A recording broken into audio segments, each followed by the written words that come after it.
the United States of America and to the republic for which it stands, one nation, under God, indivisible, with liberty and justice for all.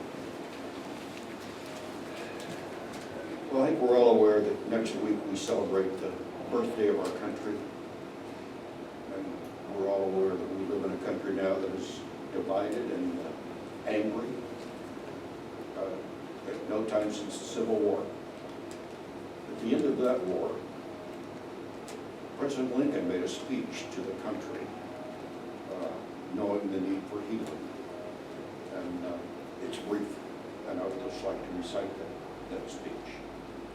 President Lincoln said, "We've been the recipients of the choicest bounties of heaven. We've grown in wealth and power as no nation has grown, but we've forgotten God. We've forgotten the gracious hand which preserved us in peace and strengthened us in war. And we vainly imagined in the deceitfulness of our hearts that these virtues were brought about by some superior wisdom of our own. Intoxicated with unbroken success, we've become too proud to feel the necessity of God's redeeming grace and too proud to pray to the God that made us." Thank you.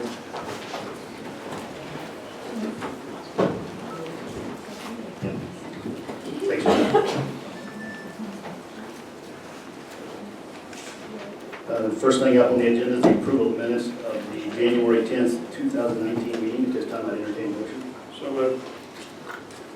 Second. Have a motion and a second. Any discussion or questions? All in favor of approval, signify by saying aye. Aye. All opposed? Jennifer, please.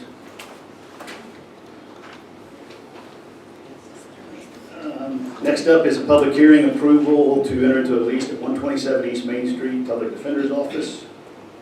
It is now 8:02. At this time, I'd open the public hearing. If you have anything to statements you would like to make about it, you're welcome to step to the podium and state your name and your address.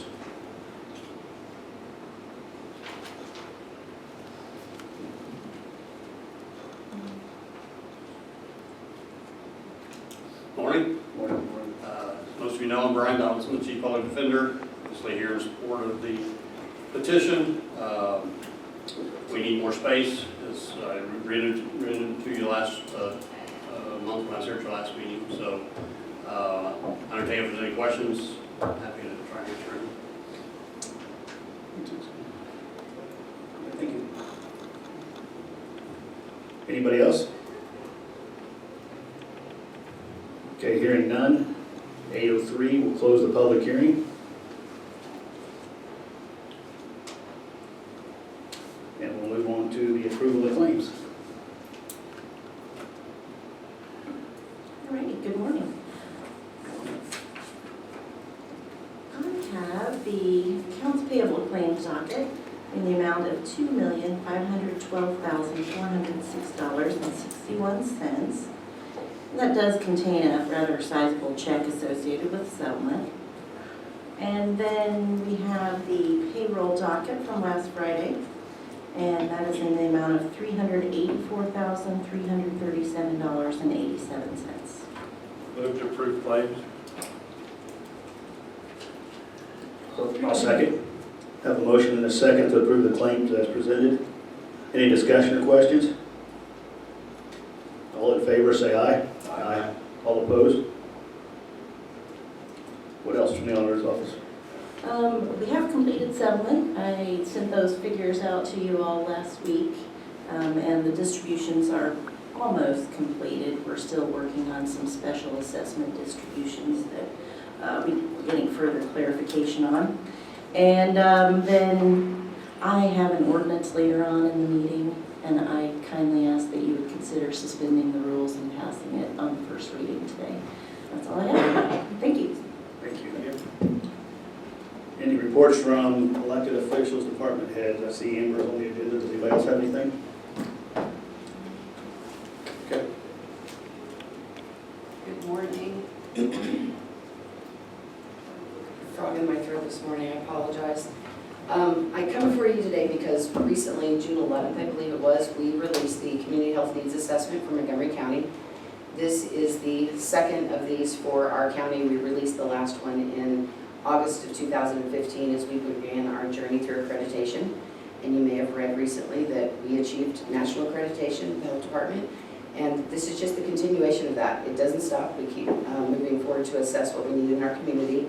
These surveys help us really kind of assess exactly what those needs are. We're still working on the priorities from the last community health improvement plan. And so this is just our rollout. I've got a couple of flyers here if anybody wants to take one. It has the links to the survey, but you can also go to the health department's website and take that survey, and we encourage anybody and everybody. We have hard copies at the health department if you want a hard copy. Those are all going to IEPUI, and they are entering all that data and then doing the actual data review. So we'll be getting some information on that, and this will be open until mid-August, and then we'll start putting out the profile for the county.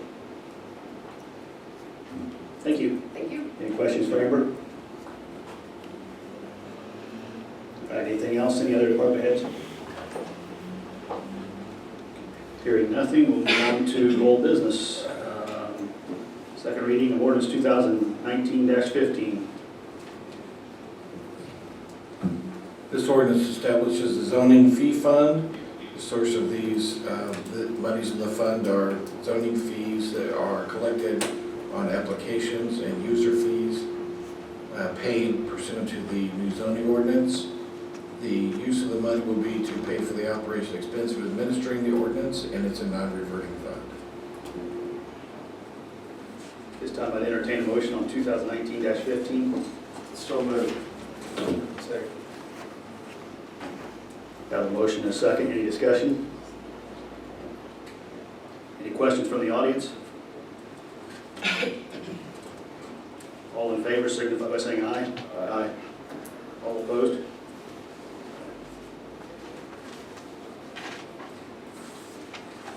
Moving on to 2019-16. This ordinance makes confirmatory changes to Chapter 155 of the County Code, Wind Energy Conversion Systems, in order to make its terms line up with the provisions of the zoning ordinance. There are several changes to Chapter 155. They are attached to the ordinance itself.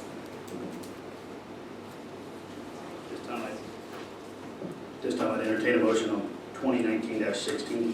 So moved. I'll second. Any discussion? All in favor?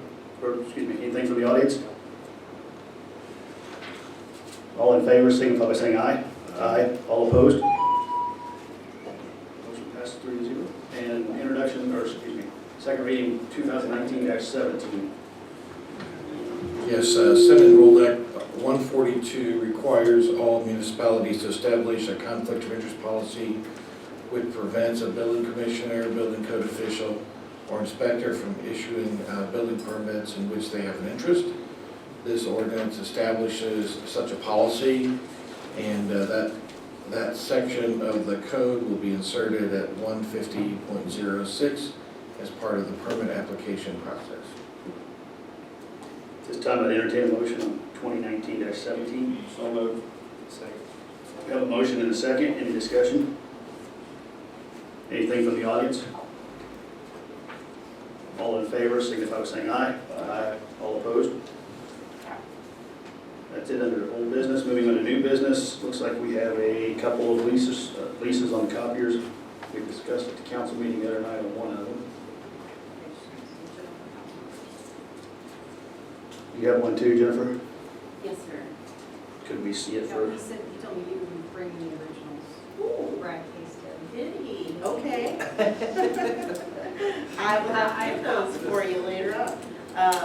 Yeah, I thought he'd already sent those to you. My apologies on that. That'll be the same price for you. No, I think there. Here, I do the paper. Okay, so first the probation department, 60 payments at 168.53. And that's for the probation department. And you know what yours is off the top of your head, Jim? was, right at 118. Does that sound right? It's also a 60-month lease.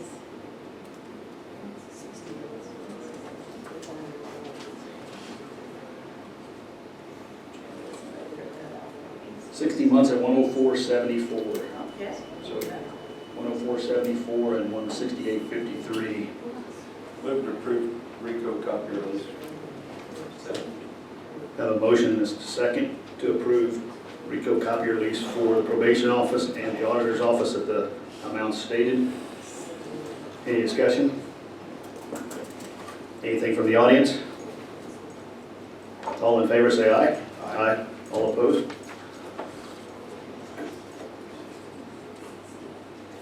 I do want to add to that, since we have a lot of department heads here. We do have a printer in our office that we need to find a new home for. It's a copier, scanner, faxer. However, because of the volume that we generate paperwork out of, it would be best suited for a low volume office because the toner cartridges are expensive.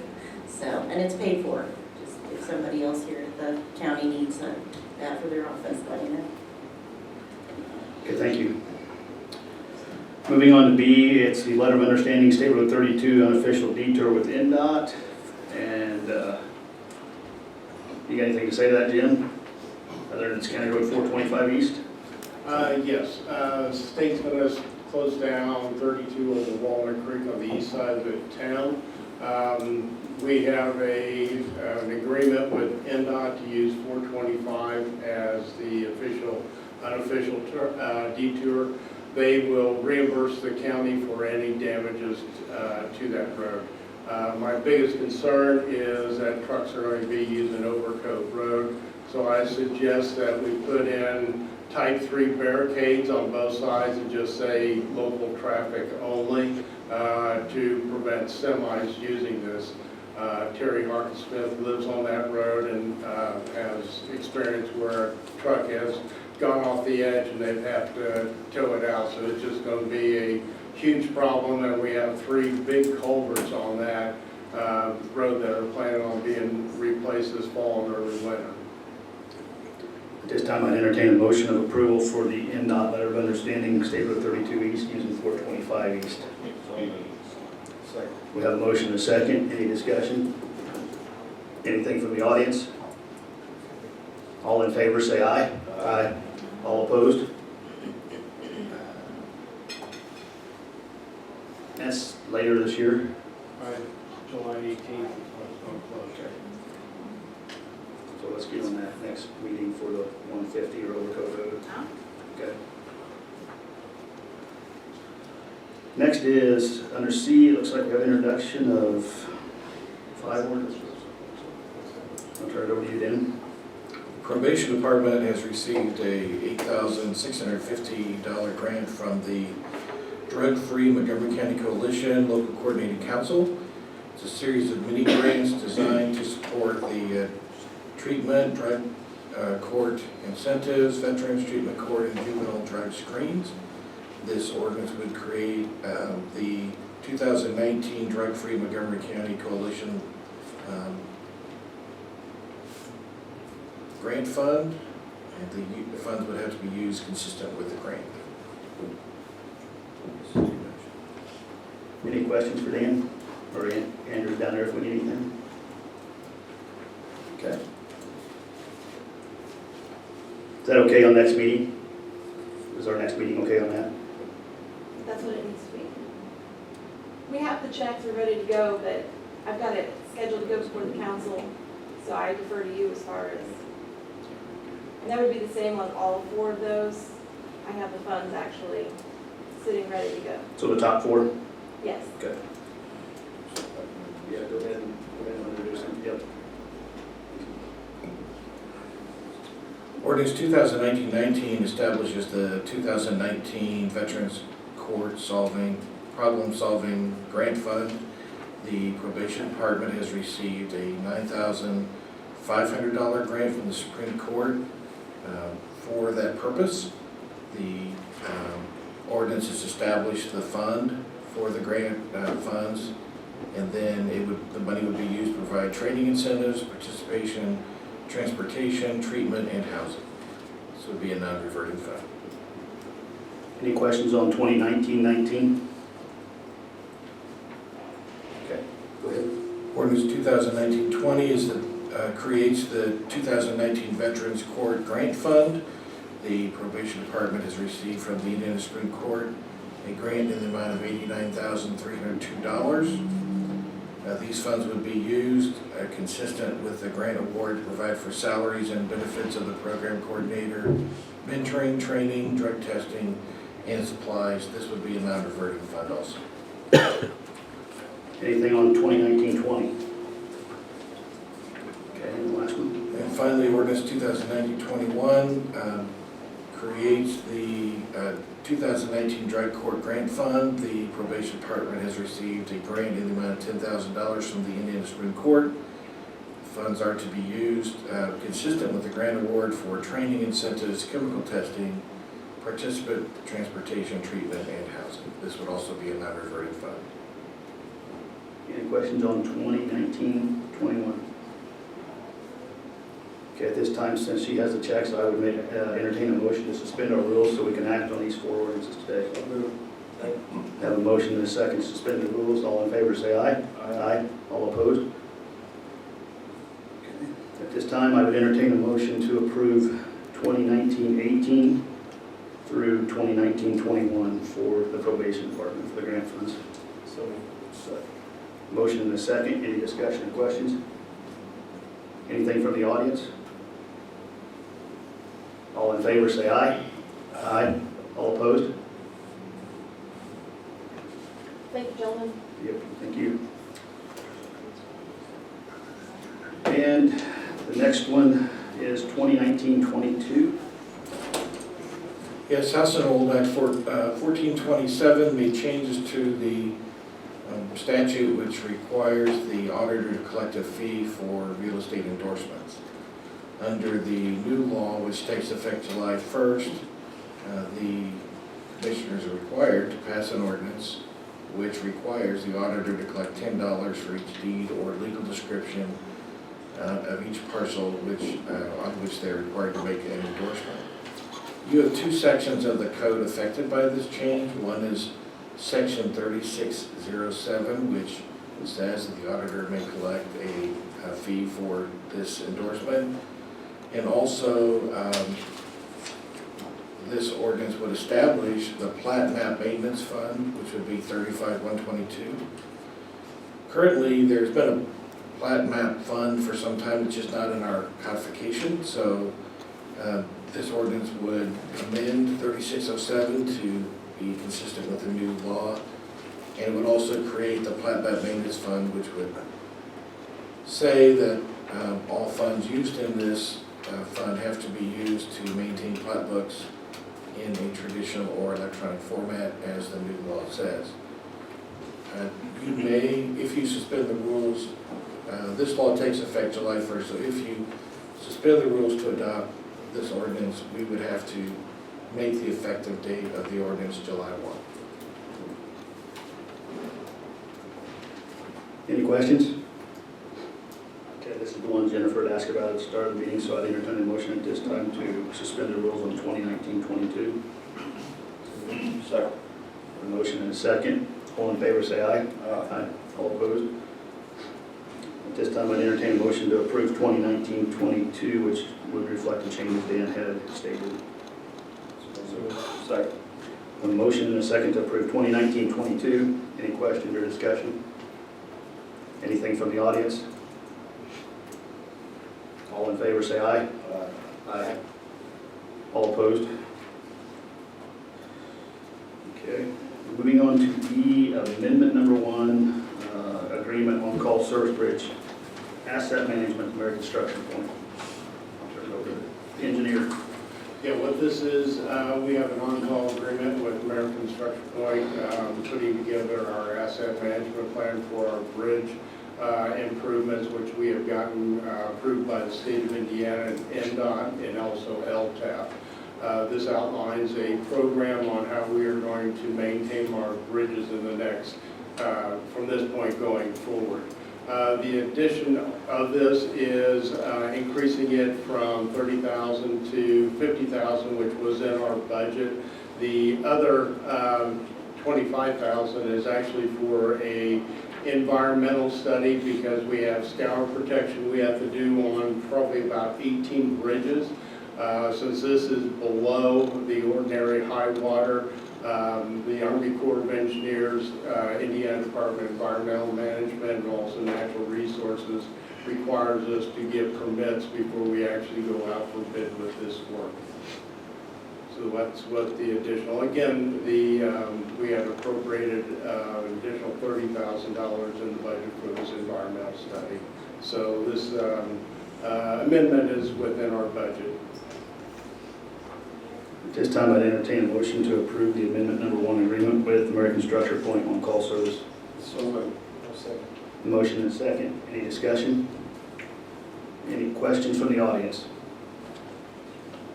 All in favor, say aye. Aye. All opposed?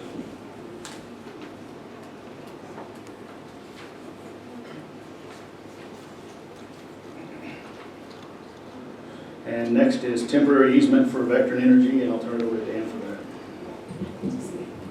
The veteran is requesting a temporary easement in conjunction with their work on Whitlock Avenue. This, which is depicted on the exhibit, but this temporary easement is needed for them to do work and would run along your county farm. I reviewed the temporary easement. It comports with the requirements of law and would recommend your approval. At this time, I'd entertain a motion of the agreement with Vectren Energy for, is that Whitlock to Reisner? It says Taylor to Reisner. That's. Okay, Whitlock to Reisner with Vectren Energy. So moved. Second. A motion and a second. Any questions or discussion? All in favor, say aye. Aye. All opposed?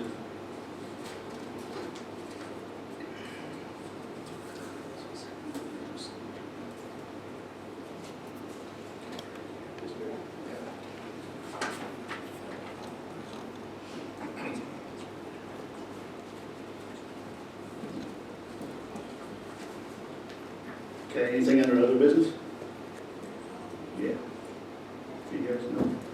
Okay, the one thing that I have is that we have not done is we do need to appoint a zoning administrator so that when the zoning law goes into effect or zoning ordinance goes into effect, that we have that done so that there's somebody to actually handle that. So at this time, I would make a motion that we appoint Mark Bonwell as the zoning administrator for Montgomery County. I'd second. Have a motion and a second. Any discussion? Any questions from the audience? All in favor say aye. Aye. All opposed? Motion passes. Nothing else, then I would entertain a motion to adjourn. So moved. Second. We're adjourned. Thank you.